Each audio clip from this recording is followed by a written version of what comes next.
This podcast is brought to you by UConnect, the creator of the first all-in-one virtual career center. Scale your impact and engage more students with a platform that puts all of your career resources in one place. Hey friends, welcome back to the Career Everywhere podcast. I'm your host, Meredith Metzger, and this week I'm excited to welcome Jennifer Tardy, the founder and CEO of Tardy Consulting, which specializes in diversity recruiting and retention. In this episode, I talk with Jenn about how career services teams can create more equity and inclusivity. Jenn shares what obstacles underrepresented students often face and how career teams can help address them, how career counselors can help students navigate hiring biases, how career teams can assess employers to determine if they're truly inclusive, and more. Hope you enjoyed the episode.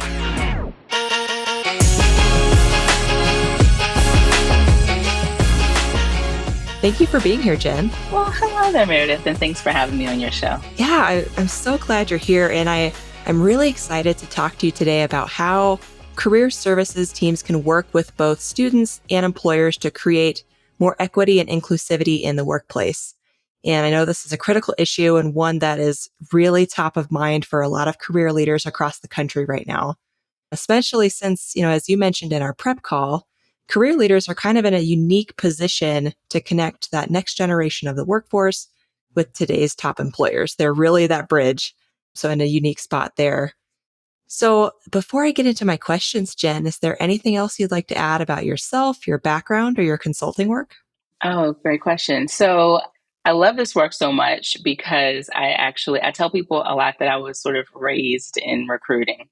So I started off as a recruiter, moved all the way up to managing recruiting leaders. I have managed campus programs, campus partnership programs. And it's just like what I love about the work that I do. I have had the opportunity to sit on multiple ends of the table. I've been the hiring manager.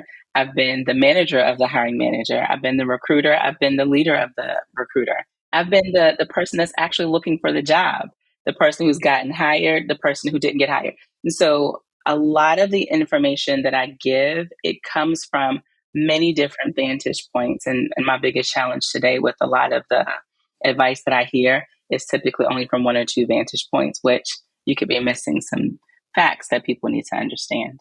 Right. Yeah, that makes a lot of sense. Seems like you've kind of turned your passion into your own business, which is really cool. Right. Well, before I get into the more specific questions about our topic today, I do want to kick us off with a question that I ask all of our guests, and that's, what does career everywhere mean to you? So for me, it means normalizing the conversations around careers. So I know growing up on my end, people may ask, what do you want to be when you grow up? But that's as much of the conversation that would happen. There may have been career day in school or something. But what I love about career everywhere is it's really looking at the many facets of where can we begin to teach and train and help people to begin thinking about their own career and how to gain access to what you want most. It's how to embed careers in everyday conversations. And I love that. Yeah, I do too. It makes this podcast so much more fun. Yeah. Because the concept is just really cool. Well, now I would love to dig into our topic today, which again is, how career services teams can create more equity and inclusivity. To give us some context to start with, can you just share a bit about what obstacles historically underrepresented students face when seeking their first job, and then how career teams can help address those obstacles? I would say, if I had to put it into a category or two, one is access to opportunity. And the second is your ability to navigate, right? And so as we talk about access to opportunity, when I'm training recruiters and employers, I'll often share with them this whole notion of signaling. So signaling is how within your employment brand are you saying to potential job seekers that you should see yourself working here too? How are you signaling that you will belong here? You can be successful here. And many employment brands are only signaling to certain populations or certain groups unintentionally. And so now you have people who are rising graduates who may not have ever even considered certain industries or careers because they've never seen themselves in them. They've never seen their family members, their friends. They don't even see images of them when you're thinking about careers. So even just thinking about the one little element signaling in terms of access to opportunity creates a barrier in and of itself. And then on the other end, if you know about these career opportunities, how do you navigate when bias shows up? And so, in an interview or even with your resume as a job seeker, do you already understand that whoever is reviewing your resume or whoever is interviewing you during the process, that they are trying to overcome, number one, identify and then overcome their own biases, because we all have those biases. So, then how do you as a job seeker navigate that? I tell people all the time that it's so interesting, especially as we're talking about people from historically underrepresented communities. Our biggest factor to landing the job isn't being the most qualified. It's really being the most skilled at navigating the biases of the people interviewing you, helping them to genuinely see that you're qualified through all of the biases that they may have on their end too. So, Interesting. yeah, it's a big obstacle. Yeah, it is. And it makes a lot of sense. So, from your perspective, how can career services teams help students navigate some of those things? A major part of it is your ability to be aware of obstacles and to be able to make sure that the students to which you're coaching or counseling, that they're aware of when they typically present themselves, and providing them with resources on how to navigate it on their end.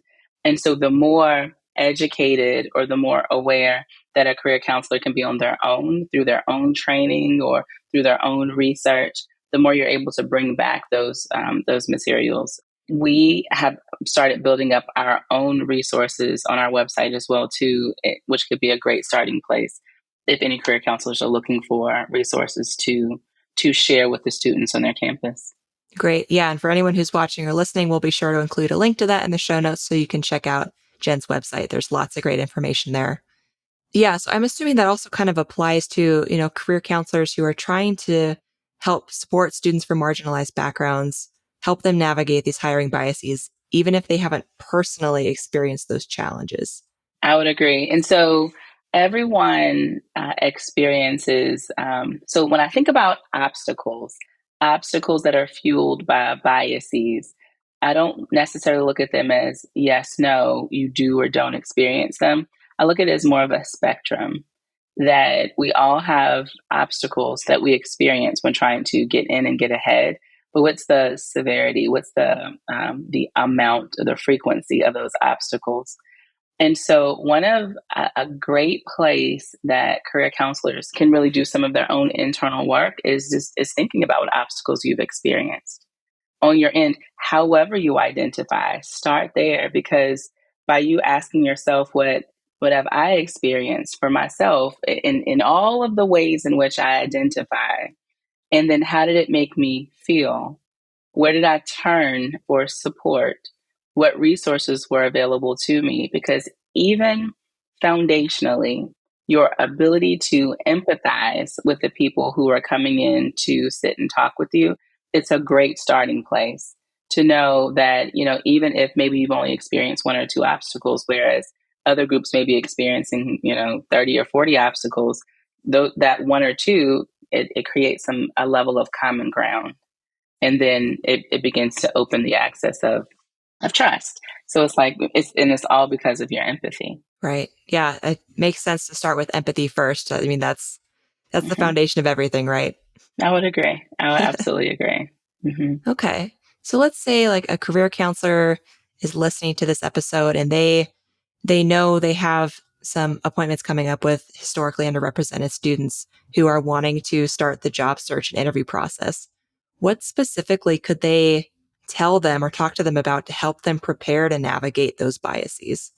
One of the things, so again, I'm a big fan of doing research in particular, looking at specific populations, because what women may experience could be very different from what men of color may experience. And so it's really understanding who am I about to sit and talk with, and then what have their experiences been traditionally. And so it's really about exploring it sort of where that person is. And then when they come in and they're sitting down and having a conversation with you, yes, you're giving career advice that fits everyone, but then you're also saying, hey, it's very important that you also understand that there's been some identified biases that you should also be aware of too. And then again, connecting them to resources that can help to guide them through how to navigate them. As an example, even on our YouTube channel, we'll have conversations about making eye contact. So culturally, some people may have been raised under the notion that making eye contact for a prolonged period of time can be seen as disrespectful. And so now, as an adult, you're out here, you're working to look for a job opportunity, and so making eye contact can be difficult for you. There's an actual hack to that where I remember someone saying, imagine someone's face as like an upside down triangle. Your eye is the base of the triangle, and then your mouth is the point of the triangle.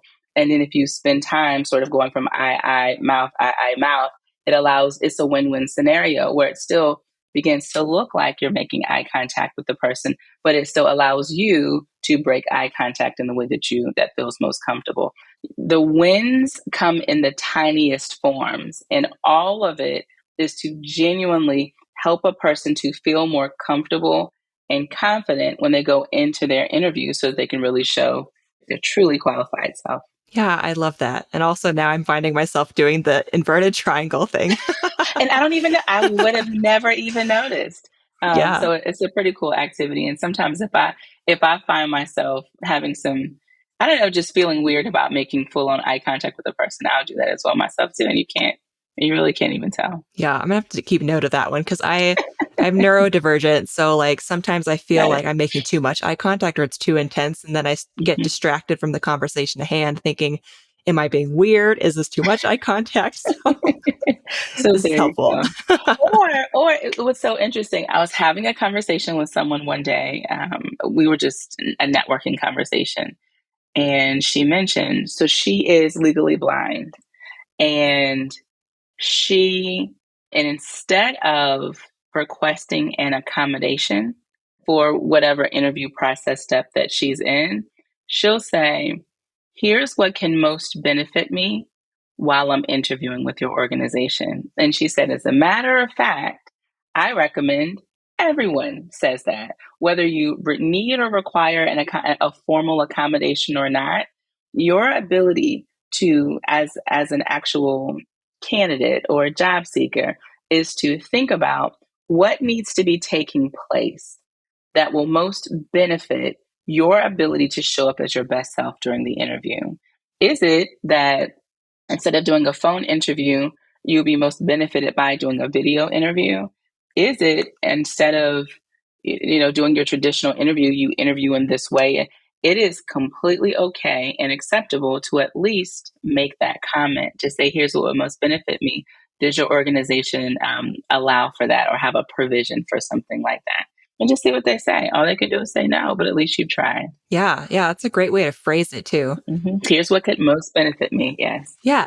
Yeah, that's great. And even if they do for some reason say no, well, then you've just learned an important data point about that company. 1000%. I was actually thinking that. I didn't even say it out loud. So I'm glad that you mentioned that. In the questions that you ask an employer, you get to learn about a lot of where they are on their own journey to creating an inclusive environment. And much of that starts with your experience as a candidate. Yeah, yeah, for sure. This is making me think of a couple jobs ago in the interview process. I had interviewed with primarily men so far, and they made a point and they said, we would like for you to talk to a woman on our team. Like, that's really important to us that you do that. Mhm. And I was like, okay, I appreciate that you are self aware and called that out because I have been through interview processes where it was just all men. Yeah. And Yes. that's tough trying to kind of envision how I'm going to fit into the company. I have this image that I did not create, but I love using in my workshops where it shows a panel interview and it's a long table of about 20 different men. And then there's one seat on the opposite side of a woman sitting in that seat facing them. She is being interviewed.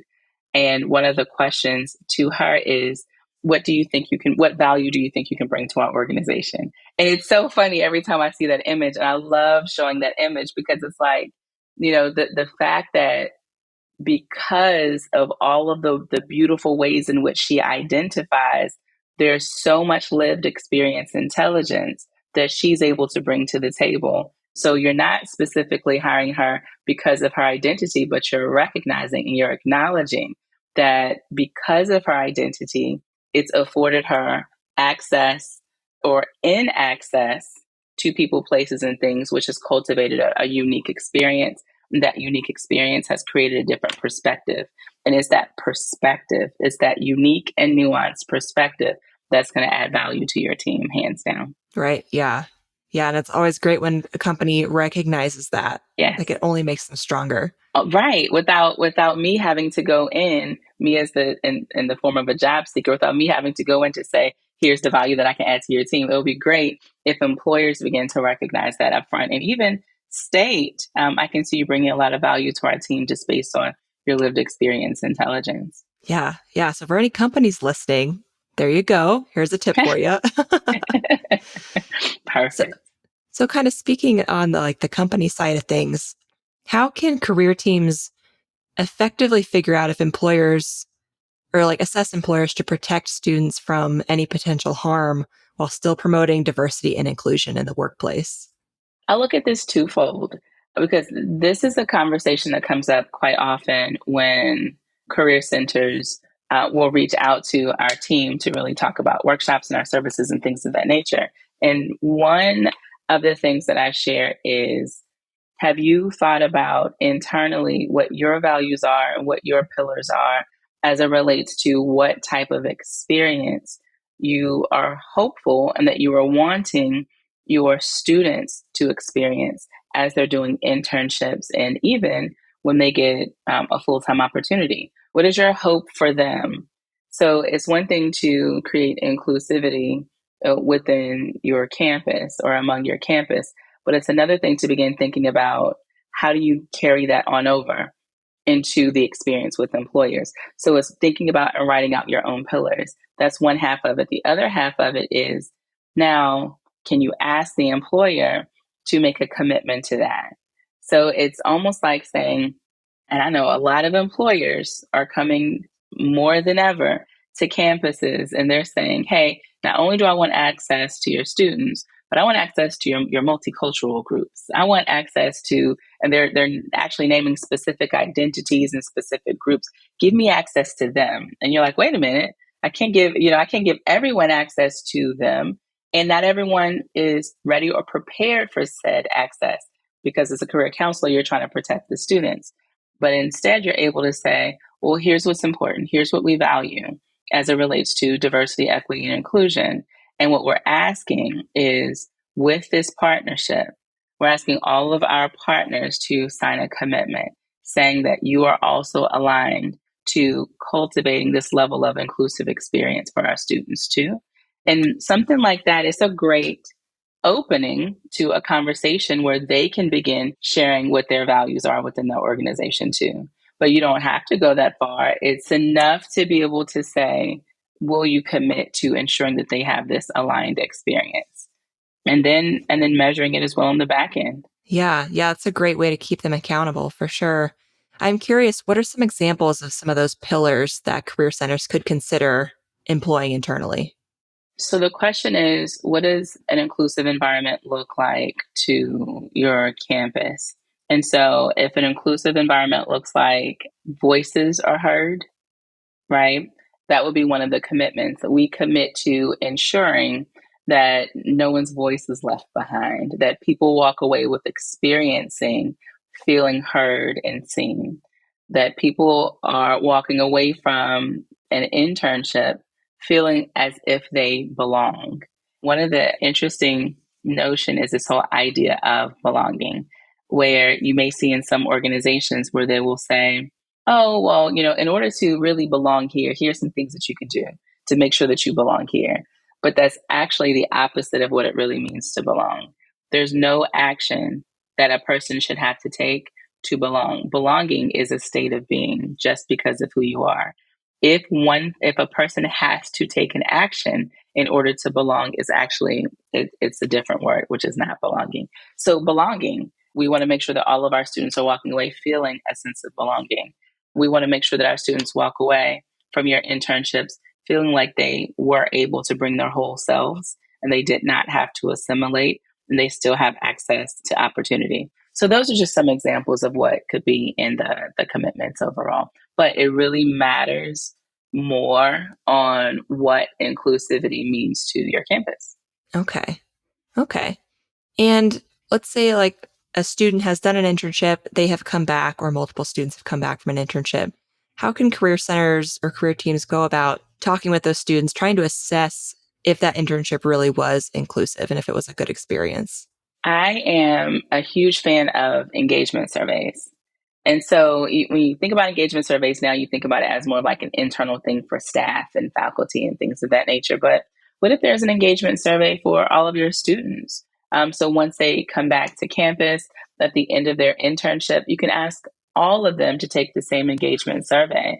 And then perhaps at the very end, they can share who the employer was that they actually did their internship with and really pay attention to the results of said survey.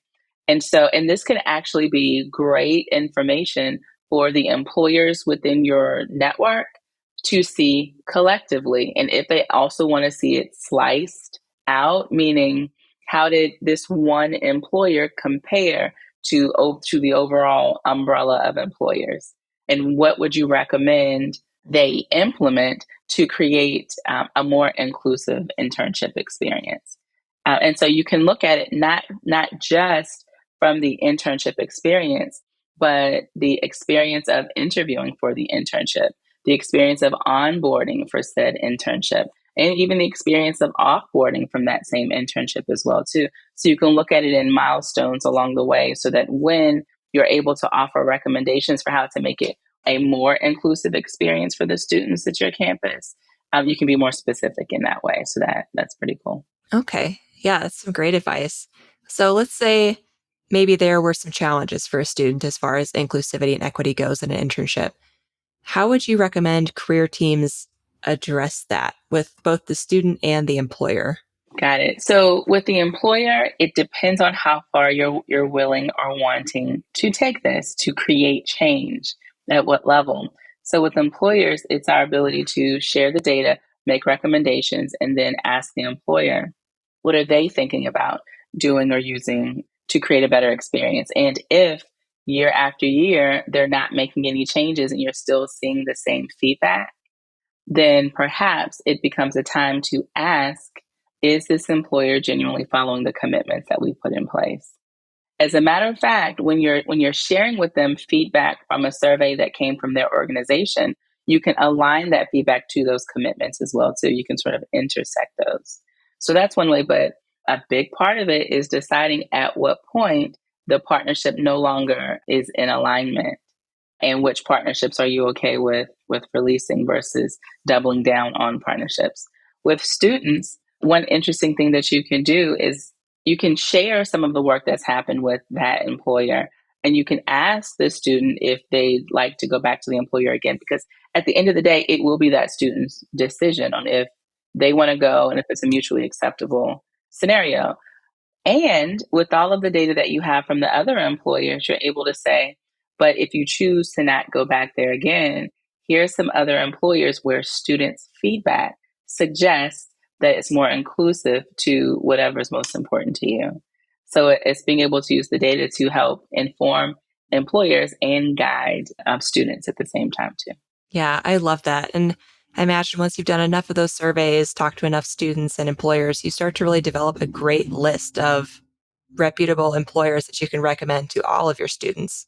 Absolutely. I would agree. Hey, friend, if you're enjoying this podcast, I think you'd really like the Career Everywhere newsletter. Every Thursday, we'll hit your inbox with Career Everywhere related articles, videos, podcast episodes, and more. Our goal is to share best practices and strategies directly from the innovative career leaders implementing them every day. Join over 1,000 other career leaders and subscribe today at careereverywhere.com/subscribe.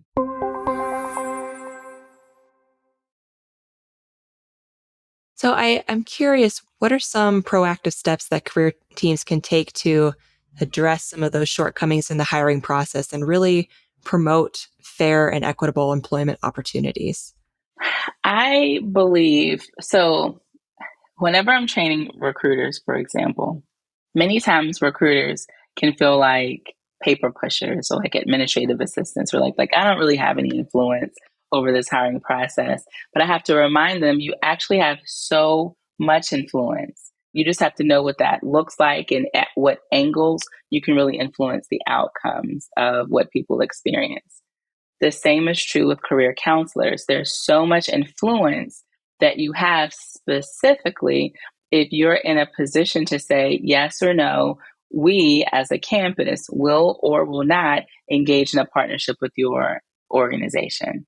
Or even if we as a campus are engaged in a partnership with your organization, I, as the career counselor, have a say in which groups I can give you access to and how much access. If employers genuinely want the access to your students, they will begin to make the positive changes that are necessary to create better environments. And so it's really in knowing in which spaces you can genuinely influence it in that way, because that begins to sort of shift things at more of a systemic level too, right? And then you're able to say to them, okay, I mean, if you could ever get to a place where where if I'm the career counselor and I'm thinking about who's getting access to our students, are there any interviews that are actually happening at that time where I as the career counselor can walk away with an understanding of, okay, so what are they experiencing in your interviewing process? How are you making offers? How do you contribute to creating more equity in the pay gap? You can ask all of these questions just to see where they are on their own journey to increasing diversity and providing inclusion as well too. So, yep, there are lots of things that you can do with the employer, and then with the students, you can just make sure that they have that the more resources that you have available that they can access if they want to access them, then you're doing a great foundational job as a career counselor. The biggest challenge, one of the obstacles that we run into is the fear of many career counselors and leaning in on those conversations because they may feel like they don't have the right language to use. They may feel like there may be some backlash to whatever information that they give to them. And so, if as a department, you can begin thinking about what are those resources we want to have as a department and training your career counselors on what's within these resources, it's going to make it a lot easier and better. What are some of those resources that you would recommend that career teams have on hand, make available for students Yeah. in this regard? So there's one guide in particular, and I was actually thinking about it a little bit earlier today too. Yes, this is what the name of it is, the Miseducation of the Underrepresented Job Seeker. There's one guide that I have specifically about the miseducation of the underrepresented job seeker. So, in what spaces within the whole job search process have underrepresented job seekers been misguided? And how do we start there with providing them with more resources as well, too? I have another one that, yes, 25 common interview questions and top-notch answers. And so not only is it, here's the question, here's the answer, but why are we answering it this way? Why are we answering the question in this way? And how can, based on how you identify, how can answering the question in this alternative way, how can it impact your overall interview experience as well, too? I actually did, for anyone who has already a membership with Audible, last year I did an audiobook with them called Level 10 Mindset Interviewing. And within LTMI, Level 10 Mindset Interviewing. And so it's every phase of when you're thinking about interviewing, how to prepare for the interview, how to actually feel more confident in your interview. And that confidence comes from us actually unpacking and talking about what you may be experiencing specifically because of how you identify. So those are just 3 resources that I can think of that are all free resources that people can download immediately. Great. And again, I will be sure to include links to all of those in the show notes so everyone can go and check those out. Well, Jenn, you've already mentioned some strategies that career teams can use to hold employers accountable for fostering an inclusive environment for students from diverse backgrounds. But are there any other ways that career teams can really, again, hold those employers accountable? Are there any other ways that career teams can hold employers accountable? I said this a second ago, but I genuinely want to re-emphasize this. You have to know when potentially it's time for the relationship to come to an end. And if you're leading, like you're the director of counseling services or career services for your school, I really want to urge you to be that person that has that conversation with your team of career counselors, because many of them aren't necessarily certain that they have the ability to even escalate this question of should we still keep the partnership with them. So that's one thing that I say. The second thing that I'll say too is that as I'm talking with employers, I'll say to them, yes, it's great that you're having conversations through the career services department within the campus. But I also want you to remember that there's an alumni department as well too. So yes, when we're thinking about campuses, we're thinking of people who are rising graduates who need internships and who are also rising graduates. But there are a lot of people who have already graduated from the university, from the campus, that's also looking for opportunities as well too. They're also on their job search. And many of these alumni departments are embedding their own diversity, equity, and inclusion area of expertise within the alumni department. So if I'm here in career services and I'm thinking about some way that I can really bridge the gap systemically through my partnership with employers, I'm not just thinking about you can have access to our current students, but I'm also thinking about especially if you're a tremendous employer, a great employer, I want to make sure that you have great access to our alumni department too, with an understanding there are a lot of people out here who are looking for jobs today who have already graduated from your campus. Yeah. Yeah. I mean, when you think about it, the Career Center really has such a critical role to play in vetting employers Yeah. for students and alumni because there are so many out there. And it can be hard sometimes to figure out how committed are they really to diversity, equity, and inclusion. Right. Is this performative? Is it optical? But you can also just look at the hiring data. You can also look at hiring data as well too.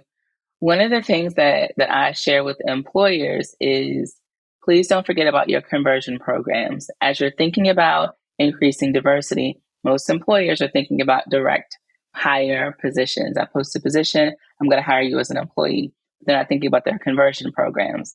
And conversion programs like their contractors and like their interns. And so if you have not started thinking about what increasing representation means among the pool of interns that you bring in, and those same interns get first access to career opportunities within your company, those direct employee positions, then it's going to negate your overall initiative to increase diversity in particular. So you have to be thinking about increasing diversity from your direct positions, from your conversion positions, and internally as people are growing in your organization as well too. Yeah, yeah, for sure. One question that just kind of came to my mind, we've talked about how you can come up with these pillars. You can ask employers to kind of agree to the standards that you have set in terms of diversity, equity, and inclusion. But maybe a step before that, how can career centers kind of vet employers a little bit? How can they try to figure out if they are truly committed to DEI? Like, does it start with those pillars in that agreement, or is there some other work they can do beforehand? So the suggestion that I had given before was more along the lines of if an employer is coming to you, if they're all, knocking on your door, right? But let's say you as a like working in career services, you want to do your own research on who are the employers that we want to attract to come to our campus and how can I vet them before ever even talking to them. I would probably connect this to the same logic that I share with people who are on their job search. So, how do they vet employers for inclusion? So, it again goes back to, what does an inclusive environment look like to you? Or more specifically, what have you been hearing is what an inclusive environment looks like to your students? So, if you already have this information, this data from them, then you begin asking, what information can I see without talking to people? So, what conversations are they having on social media? This employer? Are they talking about the things that our students care about? What do I see on their website? Do they have any connection to diversity, equity, and inclusion, whether it's through their own pillars? Do they have an office? Do they have a head of diversity, equity, and inclusion? What does, when you think about diversity among their senior leadership, among their board of directors, you begin paying attention to things like that. What sort of programs are they invested in as an organization? What do they say when you go to their careers page, which is likely you're going to see them talking about diversity, equity, inclusion somewhere within their career pages as well too. So you're able to go online and find information there as well too. Plus, you can look at organizations that have received awards, because those organizations that are providing awards for like the best company to work at, if you are dot dot dot. So you can see who's receiving those awards as well too, and you can start there and then do more of your digging on the back end as well. Okay. Love that. Some great advice. Thank you. Mm-hmm. Kind of on a similar note, how can career teams work with employers to maybe implement some diversity and inclusion initiatives within their organizations? I think that just ensuring that best practices are shared. So let's go back to this engagement survey, this intern engagement survey, where when all the interns come back, regardless of where they worked over the summer or whenever they did their internship, you're now able to look at all the data and you're like, oh, this one student said that they did this amazing thing over here. It's really about being a vehicle to ensuring that these best practices from some employers are going to all employers. And I'm not going to be the person that says, I'm going to give you, career counselor, more work.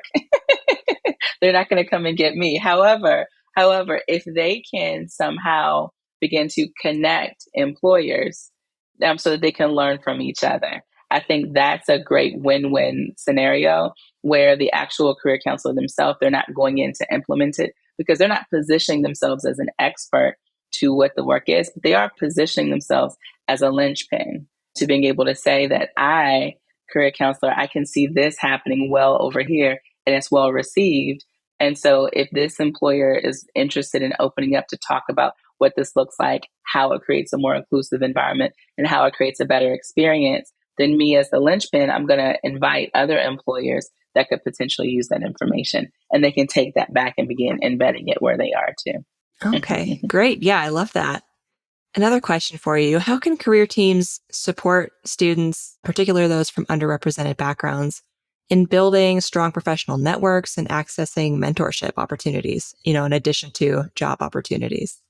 In my mind, career counselors, they're very networked, because the nature of the work that you do, you're talking with a lot of employers, and your ability to say, hey, whatever you're looking for right there, I see something in what you're looking for. And again, I see that they likely have it. And making that soft introduction or that warm introduction, I think that that is key. So it's the career counselor thinking to themselves, how do I begin to be more intentional about the network that I have and that I cultivate? And then how do I give students more access to this network that I'm building over here? And so it's that type of connection. Sometimes we don't need to think about it as, what software, how do I, do these matchmakers? Sometimes it's really just about going back to the basics. Based on what I'm hearing you say your needs are in areas of support, is the resource actual content or a guide, or is it connecting you to a person that can really support you with whatever season you're in right now in your search? Okay, great. I know we're kind of coming up close to the end of our time, so I want to be mindful of our time here, but I do have one more quick question. Earlier, you mentioned that it's important for career teams to constantly keep educating themselves on issues of diversity, equity, and inclusion. Are there any resources or trainings that you recommend for them to do that? Yes. So there's an actual organization that I'm a big fan of, and I've done a lot of workshops with them. It's called the Career Counselors Consortium. And so again, I'll make sure that you have the link. I really like the work that their founder Sabrina is doing on her end, where she's the person who connected to me. So she's over a consortium of career counselors from across, I don't know if it's the nation or the region, but she and her team, they'll come together and they'll say, what curriculum can I bring? What training, what workshops can I bring to this consortium that's going to help them to further grow in their careers? And so when she came to me and she was like, hey, I think that you're talking about some great things. Can we intersect that with the work that we're doing? I think that that's amazing. And so when she said that, I think that I've done maybe 3 or 4 different workshops with her team, and I thoroughly enjoy talking to career counselors, which is what even made me start thinking about the importance of understanding that as a counselor, as a career counselor, you're in a unique position to where you're both supporting your employer partnerships and the student partnerships as well too. And so any training and learning that comes to you can best benefit you if it's coming through the lens of this unique hat that you're having to wear. Great. Yeah, we'll for sure include a link to that as well. Jenn, is there anything else that you would like to add? Any questions I missed, or just anything you would like to leave us with? So I would say this. I know that I've said, a few times through the podcast about just different resources that are out there. I would say just start with some of the links that Meredith that you're going to provide them, because from our YouTube channel on Increased Diversity to the Career Success channel to just the resources that we have, our job at Team JTC is to go out and find those resources and to bring them to a spot for you. So if you're looking for a place to start, at least start there and then, broaden it out from there. So I don't want you to think that there's just the free guides. There's a whole channel of information. Yeah, and even through UConnect as well too. So it's pretty awesome. Great. Well, kind of on that note, if people would like to connect with you or learn more from you, where is a good place for them to do that? So I would say jennifertardy.com. You can find everything that I was talking about there. Plus, I do spend a lot of time on LinkedIn. As a matter of fact, on LinkedIn, we have a newsletter, and I think we're a little over 80,000 subscribers right now, which is very exciting. Wow. And our newsletter is called Increased Diversity because it's the action that we want people to take. And so every single week, we bring in a different topic, whether we are talking about a new book author that is talking about something connected to increasing diversity, or we're talking about the history of recruiting and where things came from. Like why do we have resumes? Where did that even come from, right? We're celebrating, things like Women's History Month or International Women's Day, or just different holidays around the nation. So we bring all that together in an effort to just educate people along the way. And we do that weekly. So join us over there. Okay, great. Yeah, sounds like folks will be in good company with a lot of other subscribers. Well, at the end of the interview, I like to do this fun answer a question, leave a question thing. So I'll ask you a question that our last guest left for you, and then you'll leave a question for the next guest. Okay. Yeah. So our last guests were Matt Phillips and Rebecca Davis of the University of Arizona Global Campus, and they left this question for you. Tell us about a specific time you made an impact on one student. What was the situation and what positive impact did you have? Oh, okay. So we have a program called Inner Circle where people from, all seasons of life will come in for career advice. And one person joined and she was either just about to graduate from college or she had graduated from college. So she was one of our most inexperienced individuals as it comes to the job search. And she was in there and she was thinking, I don't have any experience. And all I have is this X, Y, and Z. So the ability to help her to translate the experience that she has into something that is marketable for her, allow her to get her first recruiting job and working at a staffing agency.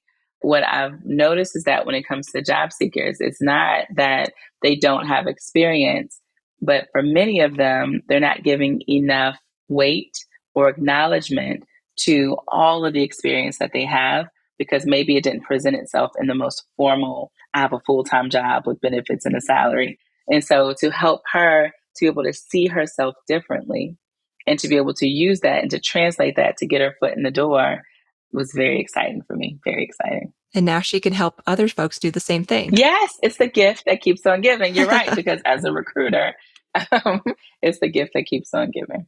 Yeah, I love that. All right. Well, what question would you like to leave for the next guest?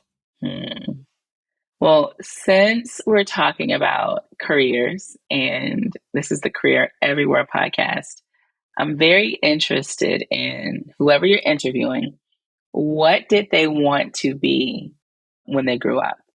So what is it that they always knew that they wanted to be versus the role that they're in today? So that would be a really interesting answer to that question, I'm sure. Yeah. Oh, I love that.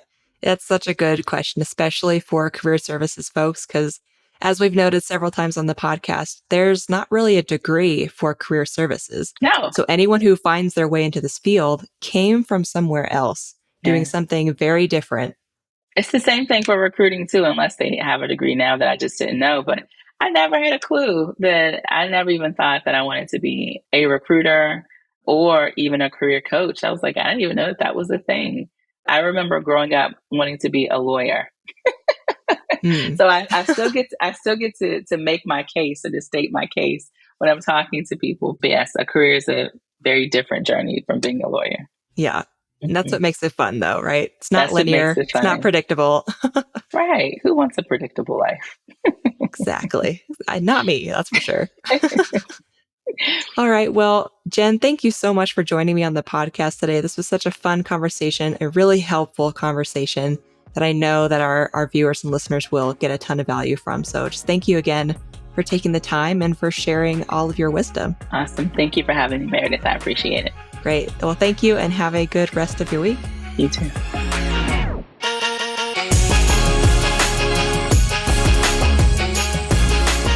That's all for this episode of Career Everywhere. Thanks so much for listening. If you enjoyed it, please be sure to hit subscribe and rate and review us wherever you get your podcasts. We'll see you next time.